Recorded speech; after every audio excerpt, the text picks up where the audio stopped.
mamayang alauna. Panukalang 6.793 trillion pesos na 2026 national budget. Lusot na sa third at final reading ng Kamara.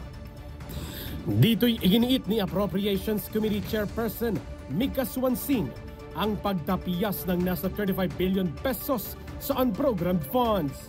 Tinanggal na po ng Kongreso ang infrastruktura sa listahan ng mga pwedeng paggamitan ng unprogrammed appropriations, particular mula sa dating tinatawag na SAGIP. Ito po ay hakbang ng Kongreso laban sa posibleng pang-aabuso ng unprogrammed appropriations.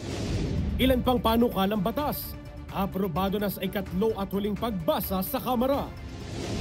Pamahalaang panlalawigan ng Davao Oriental, buo ang tiwala na makababangon sa iniwang pinsala ng lindol.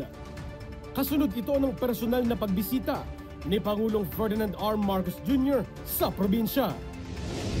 Bulkang Taal, nagkaroon ng maliit na pagsabog. At bagong covered court sa Barangay Tenejero sa Orani, Bataan, binuksan na sa publiko. Abangan lahat ng yan sa alauna sa balita. Dito lang sa Congress TV at IBC.